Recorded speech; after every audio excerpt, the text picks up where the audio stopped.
So yeah, CD Projekt Red has been through a lot after the launch of Cyberpunk 2077. You know, they had a bad launch for the game, and then of course they had this hacker who was successful in stealing Cyberpunk 2077's source code as well as The Witcher 3.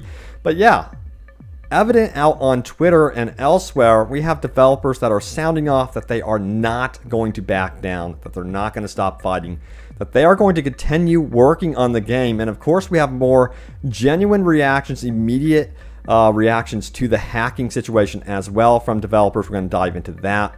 But also, this news story is the headline today. Check it out here. It says, hackers tried to take out a loan in the name of CD Projekt Red employee. How will this, of course, affect Cyberpunk 2077 in the future? Well, let's talk about it. Hey, everyone. What's happening? Open World Games here. Hope you're doing good, and let's dive into the latest happenings around Cyberpunk 2077.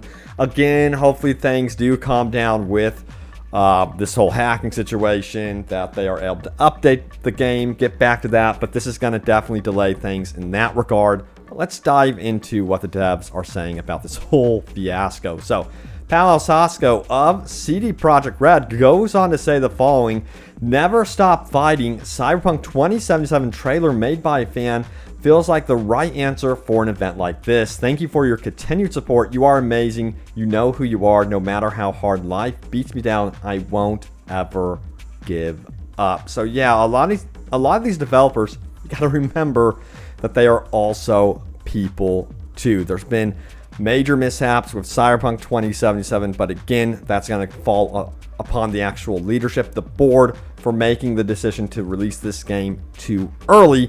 I honestly think, again, they should delay the PS4 and Xbox One version of the game and just release the PC and next-gen versions probably spring 2021, just to be honest. All right, now Philip Weber of CD Projekt Red says this: "I see lots of amused replies here. Please consider that there's also hundreds of people pouring their hearts out who want nothing but to create and improve things for people to enjoy, and the constant barrage of BS and laughing about the BS takes quite a toll." So he is confirming that they are trying their best to get to work on this game, to update it to a level that people can really, really enjoy and love. And that's what they're currently doing, hopefully behind the scenes right now.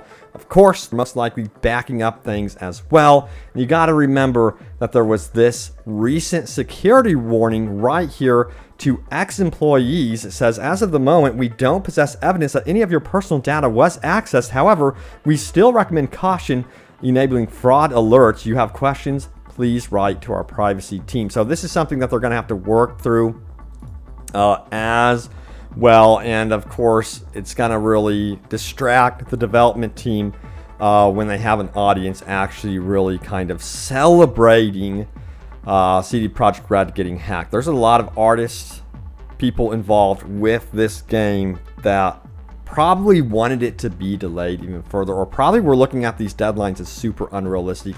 And again, we're caught up in the rush to get the game out because, investors and the board said, hey, we need to get this out the door.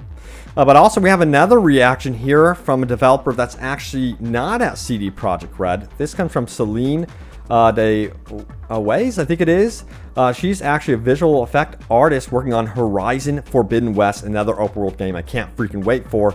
She says this: "To anyone saying don't make a crap game and this thing won't happen, shame on you. This is absolutely disgusting. My thoughts and best wishes go out to all of CD Projekt Red devs." And then we got a response from one of the CD Projekt Red developers here who, again, really appreciate the support.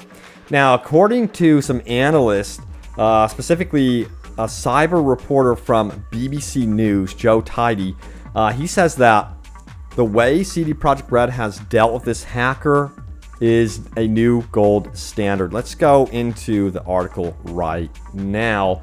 It says hackers tried to take out a loan in the name of a CD Projekt Red employee. It says CD Projekt hasn't had a moment to rest since the release of Cyberpunk 2077. Oh my god, if that isn't an understatement. The company still has to patch up the title, whose day one release left a lot to be desired, and the company has already had another problem on its hands. The recent hacker attack, which led to the theft of the source code of Gwent, The Witcher 3, and Cyberpunk 2077, among other things, is of course a matter of great concern.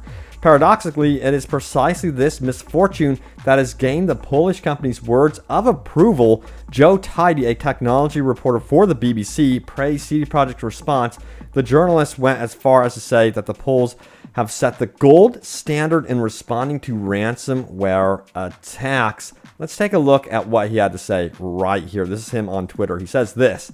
This probably couldn't have come at a worse time for the embattled game studio. However, its response has been extraordinary and is already being praised by the cybersecurity world. In one tweet, the company has demonstrated a new gold standard response to dealing with ransomware. The company is being transparent about the attack, but also says it's not negotiating with the cyber criminals and instead relying on well-managed backup systems.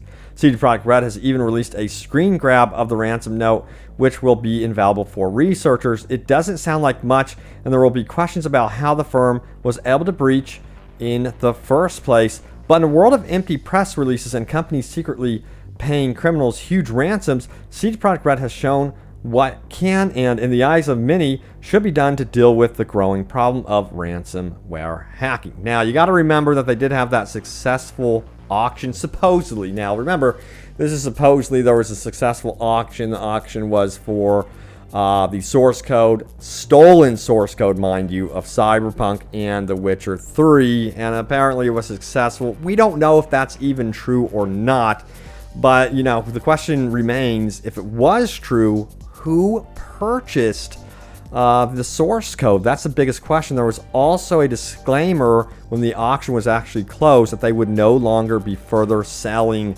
the actual code to anyone. So that was definitely a mysterious thing for sure. I'm not too sure if CD Projekt Red did in fact buy back the code through some sort of third party.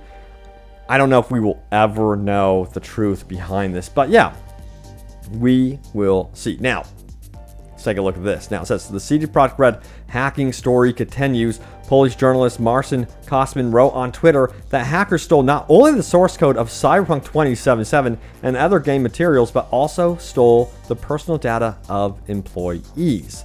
It says, according to Kosmin's colleagues, after the leak, employees began changing IDs and undergoing checks at the Credit Information Bureau.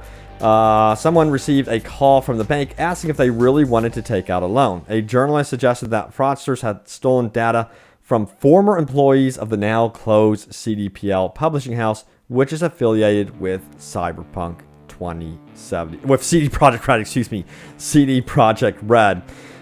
So yeah, that's definitely a big red flag, and that's another thing that they're going to have to be dealing with. It seems like, of course, this is going to delay a lot of stuff with developing updates for Cyberpunk 2077. I imagine right now they're probably going to have to rework and investigate their own security systems for their buildings, the server infrastructure. All that stuff is going to have to be looked at. Now, in actual Cyberpunk updates and news, we've got this, a new game collectibles for Cyberpunk 2077 and more by Good Smile. As you can see, it's right here. It actually looks really, really cool. And believe me, I know that there's actually many of you out there that enjoy Cyberpunk 2077 to this day, that love the story, and probably are interested in these collectibles for sure. So I'm going to post this link in the description below, but it definitely does look really, really cool. It goes on to say this. The One Hobby 32 reveals continues as Good Smile Company shows off more of their upcoming collectibles. There were quite a few new video game related figure debuts among the new additions, and we want to round them up in one place. 3 games really stuck out with Cyberpunk, Death Stranding, and Bloodborne, The Old Hunters. Dude, that's freaking awesome. It says, starting us off first with Cyberpunk, who has the most announced with 2 Figmas coming soon and a ride, the default custom character. You can see them right here. V-Mel will be coming soon, featuring his classic outfit as seen in the game's trailers. Not much is known yet, but we can't imagine other head sculpts and game-accurate weapons will be included. You can't have Cyberpunk 2077 without Johnny Silverhand action figure, and that is what we are getting as GSC unveils the unpainted prototype of the figure. The details and sculpt are there, and we cannot wait to see this guy in action. with the V melt. So yeah, the motorcycle just looks freaking sweet as well. So yeah, I'll keep you guys in the know about what goes on with that as well. Guess what? It's time for your top comments. Remember, leave a comment down below. It could end up right here in a video. So let's do this. My latest video was called this right here, Big News Update. CD Projekt Red talks about the future and how the hack affects DLC and updates. Basically, this video said that, yeah, it's going to affect Cyberpunk in a negative way, of course, and there's going to be delays to updates, all that stuff. Let's see your reaction. Frytree says, CD Projekt was hoping for the police to spawn behind the hackers by now. 420 upvotes. Super Saiyan says, in 1 year we will see a Chinese Witcher game. Oh my god, probably. I mean, if anyone does attempt to reverse engineer this code, maybe there's like some sort of markers in the code that would allow CD Projekt Red to identify those markers and then use those as a way to sue the company. I don't know. That could be possible. So messing around with that sort of thing, reverse engineering the code, could be very risky for whatever company attempts it, if anyone does. Damien says this, at this point, I think we all would have preferred to wait an extra year. Dude, you nailed it. Like, seriously, it's the investors that wouldn't want to wait, you know? Honestly, I'm pretty sure CD Projekt Red and the board are kicking themselves in the butt right now at this very moment, thinking, you know, I say at least delay the next-gen version up until spring 2021, and then the PS4 and Xbox One version should have been delayed even further, like a year. That's what they should have done. And I saw a comment from you guys recently where you said, you know, if the pandemic was really affecting development that much, they could have said, you know, this pandemic is really rough. We need to delay the game even further. We're sorry. I think that people would have been pissed, but they would have, you know, got that. Because we're seeing movies being delayed by a year or even a year and a half and 2 years. And yeah, people complain, but hey, they have to delay these movies. It has to be done. All right, so let's keep going. Drakesmo says this. There were Corpo wars and now net running. Such an immersive Cyberpunk experience, especially for the devs. Yeah, this is something I'm going to consider, by the way. Absolutely, timestamps. This is one of the things that you guys really, really want to see. So I am going to look at this for you for sure in the future. If I remember to put it on this video, I will definitely do that. Something that I actually used to do with my videos, but it seems like you guys really, really want timestamps. Just random dude says, at this point, Cyberpunk is just a loose end that cannot be tied. Kat and Robbie Floor says this, I'm just feeling bad for CD Projekt Red employees. At this point, they can't catch a break at all. I know, man. I am telling you what. All right, so thank you all so much for watching. Thank you for the comments. Stay tuned for more updates about Cyberpunk 2077 and other open world games. There should be, hopefully, as we head into spring 2021, some big announcements. That's usually when a lot of investor calls happen, when these companies have to impress their investors for the future of their you know, games and try to get extra funding. So we should be seeing some game announcements, new stuff very soon. So I'm crossing my fingers about a couple things. So we will see what happens. So stay tuned, and I will see you all next time. Take care.